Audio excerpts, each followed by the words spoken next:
রাজ্য জুড়ে এসআইআর আবহ, আর এই এসআইআর আবহের মধ্যেই পরপর 3বার বৈঠক করলেন মুখ্যমন্ত্রী মমতা বন্দ্যোপাধ্যায়। নিজের বিধানসভা কেন্দ্রকে এবার পাখির চোখ করছেন তিনি, সেই ভবানীপুর বিধানসভা কেন্দ্র। নন্দীগ্রাম থেকে তিনি দাঁড়িয়েছিলেন 2021-এর নির্বাচন এবং তারপর শুভেন্দু অধিকারীর কাছে পরাজয়, তারপর উপনির্বাচন, সেখানে দাঁড়ালেন ভবানীপুর কেন্দ্র, নিজের বাড়ি নিজের এলাকার সেই কেন্দ্র থেকে। তারপর জয়লাভ, বাংলার মুখ্যমন্ত্রী হয়ে তৃতীয়বার শপথ গ্রহণ করলেন তিনি। এরপর এসআইআর আবহ, এই এসআইআর আবহে ভবানীপুর বিধানসভাকে পাখির চোখ করছেন মুখ্যমন্ত্রী। পরপর 3বার বৈঠক হলো এবং শেষ বৈঠকে তিনি বলছেন যে একদিকে এসআইআর আবহ, আর এই এসআইআর আবহের মধ্যেই বিএলএদের নিয়েও তিনি বৈঠক করলেন।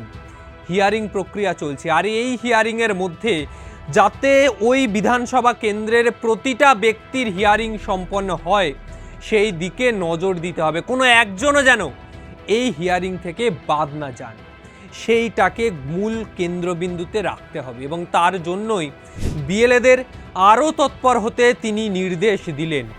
যারা বয়স্ক, যারা হিয়ারিং সেন্টারে আসছেন না, তাদের বাড়ি বাড়ি যেতে হবে, গিয়ে তাদেরকে বোঝাতে হবে, তাদেরকে হিয়ারিংয়ে আনতে হবে, যাতে কোনো বৈধ ভোটার এই হিয়ারিং থেকে বঞ্চিত না হয়, হিয়ারিংয়ে যাতে তারা আসে সেইটা সুনিশ্চিত করতে হবে। এবং তার পাশাপাশি বিভিন্ন জায়গায় যে সমস্ত ভোটাররা রয়েছেন, যারা এই ভবানীপুর কেন্দ্রের অন্তর্গত, যাদের বার্থ সার্টিফিকেট বা ভোটার কার্ড, আধার কার্ডের অ্যাড্রেস বিভিন্ন গাফিলতি রয়েছে, যারা 2002 সালে অন্য কোনো জায়গায় ছিলেন এবং তারপর 2025 সালে যে এসআইআর, সেই সময় তারা এখানের ভোটার কার্ড, সেই সময় 2002 সালের সাথে এখনের অ্যাড্রেস প্রুফ হয়তো ম্যাচ করছে না, তাদের সেই সমস্ত বিষয়কে মাথায় রেখে কাজ করতে হবে বিএলএদের, এই নির্দেশ তিনি দিলেন। এছাড়াও 3টে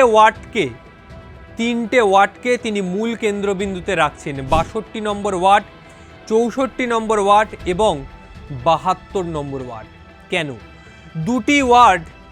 এই 3টে ওয়ার্ডের মধ্যে এই 2টি ওয়ার্ড রয়েছে, যে 2টি ওয়ার্ড অবাঙালি হিন্দুদের, অর্থাৎ যারা বিহার বা অন্য জায়গা থেকে এসেছেন, অবাঙালি, বাংলা ভাষায় কথা বলেন না কিন্তু তারা হিন্দু, তারা যাতে বিজেপির ভোট ব্যাংকে প্রভাব না পড়ে সেই দিকেও নজর রাখতে হবে। এবং সেই কারণে 2টি ওয়ার্ডকে মূল কেন্দ্রবিন্দুতে রেখেছেন। এবং তার পাশাপাশি আরও একটি ওয়ার্ড, যেটা সংখ্যালঘু সম্প্রদায়ের বাস, যেই ওয়ার্ডে সব থেকে বেশি, অর্থাৎ 72 নম্বর ওয়ার্ড, সেই ওয়ার্ডকেও কেন্দ্রবিন্দুতে রাখা হচ্ছে, যাতে এই 3টে ওয়ার্ড, যে 3টে ওয়ার্ড তৃণমূলের মূল ভোট ব্যাংকে প্রভাব যাতে না পড়ে, ভোটের ব্যবধান যাতে বাড়াতে সক্ষম হয় মমতা বন্দ্যোপাধ্যায়, সেই কারণেই এই ওয়ার্ডগুলোকে কেন্দ্রবিন্দুতে রাখা হচ্ছে।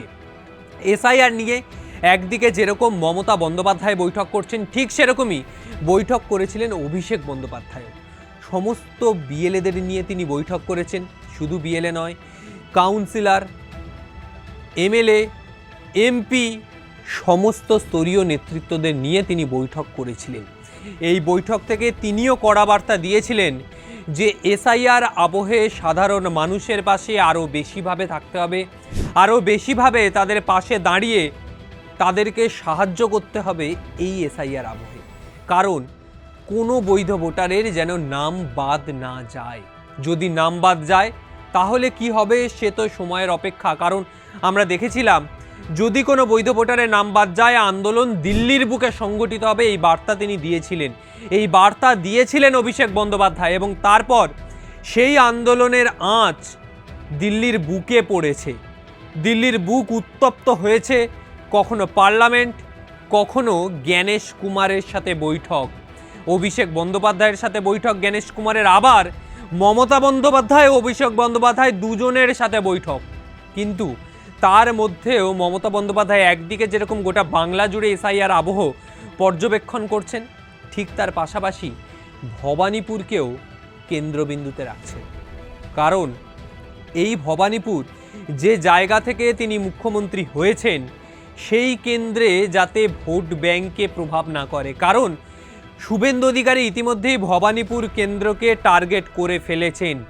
বিভিন্ন সভা, বিভিন্ন কর্মসূচি তিনি ভবানীপুর কেন্দ্রে করছেন, আর এই ভবানীপুরকে কোনোভাবেই হাতছাড়া করতে চাইছে না মমতা বন্দ্যোপাধ্যায়। সেই জন্যই একের পর এক বৈঠক।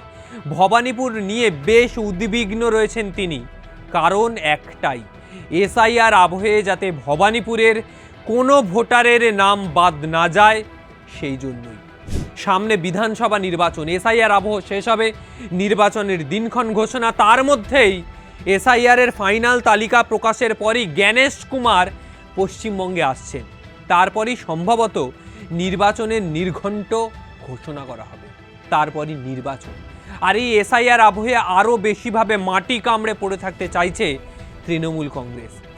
ফলে বিধানসভা সংক্রান্ত বিভিন্ন খবর বিভিন্ন সময়ে আপনাদের সামনে তুলে ধরব। আজকের মতো বিদায় নিচ্ছি। ভিডিওটা যদি ভালো লাগে অবশ্যই লাইক, কমেন্ট এবং চ্যানেলটি সাবস্ক্রাইব করবেন।